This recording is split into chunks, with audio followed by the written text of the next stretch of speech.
What we want to look at next, number 4, is practice makes presence. How do you prepare for a presentation? What are the rehearsal techniques that you do? Now, you may be saying to yourself, Mary Pat, I really don't like to rehearse too much because I sound staged or it sounds canned, so I prefer to just wing it. I've had a lot of my clients say that to me over the years. And my bias is you can never rehearse too much, because you really want to get to a point where you own the information. So what I recommend is, as you're leading up to the presentation, rehearse, record, edit, and rehearse again. Sometimes we practice, business professionals will practice and rehearse in their heads. They'll do things like,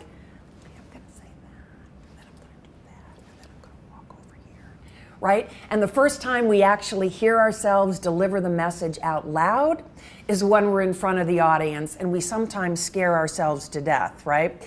So the more we can rehearse out loud, it might be in your living room, maybe with a friend, a family member who's listening to you. I like to put my cats on the couch and they get to hear my presentation. And if they leave prematurely, that's my cue that I may not be doing so well. But it's that idea of standing on your feet, rehearsing out loud so that you become very familiar with the content. You'll see where the next bullet says familiarize, don't memorize.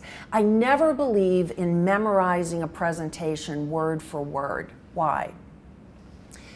If we forget a line, then we get nervous and get derailed. Instead, what I encourage you to do is become so familiar with the content. It doesn't have to be exact and word for word, but you're so familiar with it that even if you take a little moment of divergence, you can get back on track right away. And the more you've rehearsed it out loud, the more you will get to that point of familiarization. The other value of rehearsing out loud is you might find that there's something in the middle of the presentation that actually would be best suited to be an opening. You might find the opening is best suited to be positioned at the end. And the only way that you'll find that out is through listening back to what you've delivered.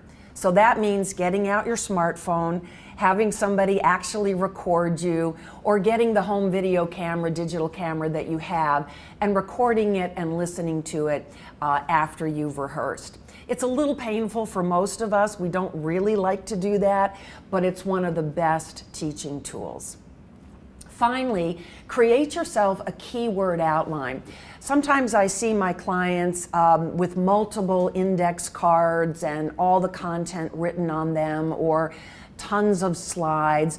Really, what's better is to come up with just one sheet of paper that has bullet points, that, as your slide says, you've got your opening, you've got your purpose and outcome statement, you've got your main points and supporting material, along with your conclusion.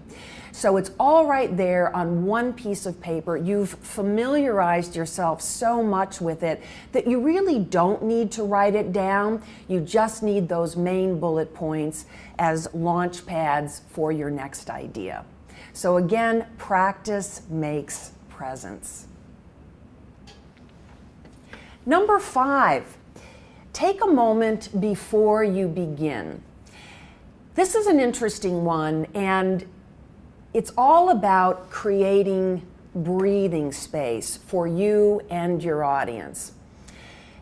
What it really means is sometimes when we're nervous, and think about whether or not this has ever happened to you. You're maybe standing outside the room where you're going to make a presentation.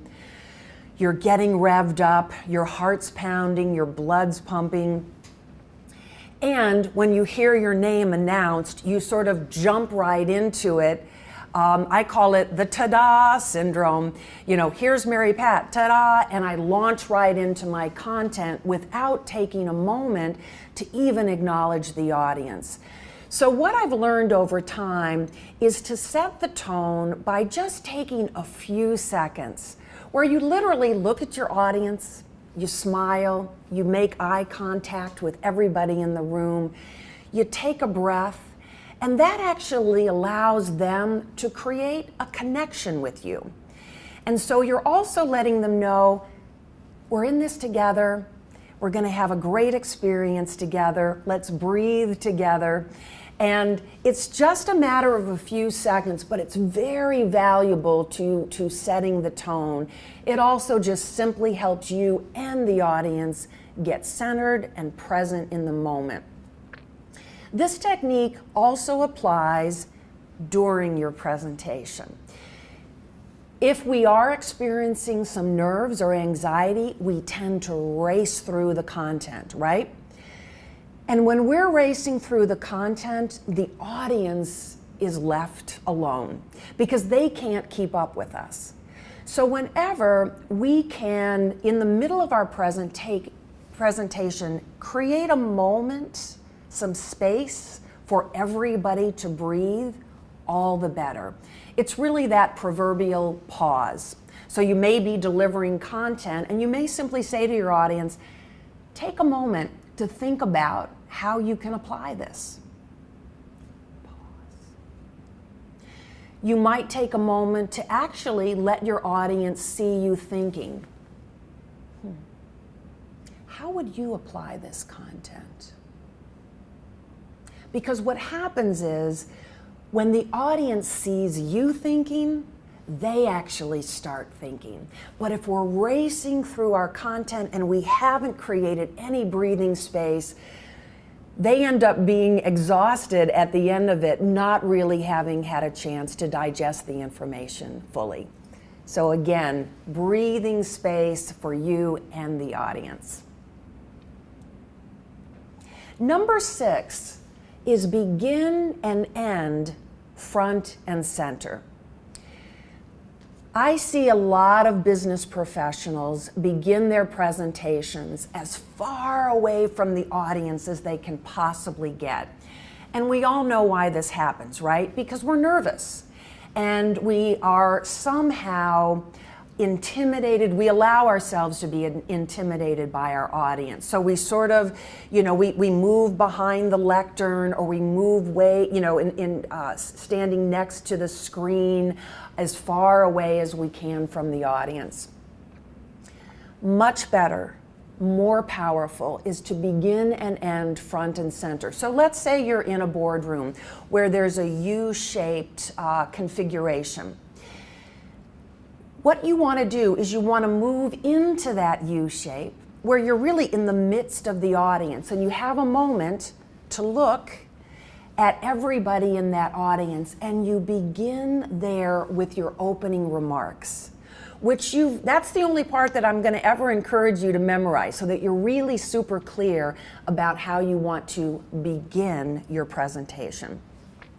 So you deliver your opening remarks as close as you can possibly be to your audience. That's what intimacy is with your audience. Then, if you have slides or you have notes that you need to refer to, then you can move back slightly and perhaps you've got your notes or you want to reference some slides. That's perfectly fine. But then when you go back to ending your presentation, you want to go back into the center of the audience or on the center of the stage where you're as close to that audience as you can be and make your final remarks there. That secures the relationship with your audience and creates that wonderful intimacy, personal rapport, and connection with them.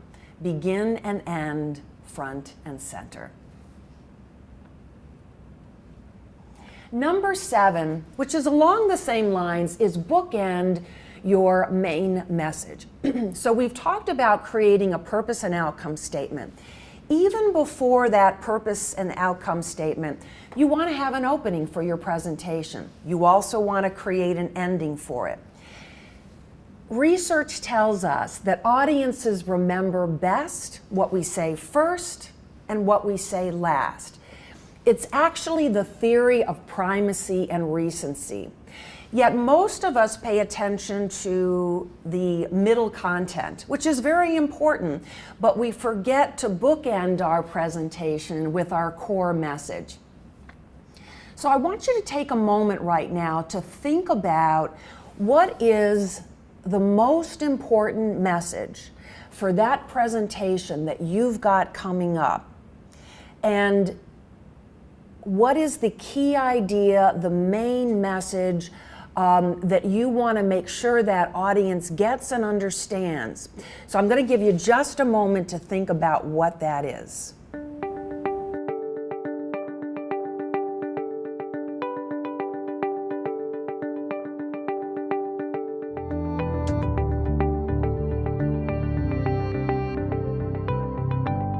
So let me give you an example of this. I might say to all of you, I might start my presentation, for instance, with a story. We can begin presentations with a quote, compelling statistics, story, anecdote, all sorts of ways that we can create an interesting opening for our presentation. But if I was presenting a course like this one, OnPoint Presentations, I might start out the presentation sharing a personal story that is about the moment. I used to have, by the way, terrifying stage fright, and I was very shy, very introverted. And it wasn't until I got to college that I had a professor who told me in a speech class, he said, "Mary Pat, you can either be visible or invisible. It's your choice. There's benefits to both of those, but I'm going to recommend you choose visibility because you've got ideas that you want to share with other people. So the best way to do that is to become very confident with the spoken word and feel comfortable in front of audiences sharing those ideas. It's all about visibility." Now, I'll go ahead and deliver my best practices and then come full circle to that at the very end and end the message by saying, just as my college professor told me, you can choose visibility or invisibility. I'm going to suggest visibility. So my main message, visibility, was positioned at the beginning and the end. So you'll notice the last bullet point says to leverage circular construction to ensure retention. I believe we should speak the way good writers write. And the way good writers write is they start with an image, they tell the story, and they come full circle to it at the very end. And let's face it, if audiences remember best what we say first and last, we've hit our main point. So for me, visibility was at the beginning and the ending.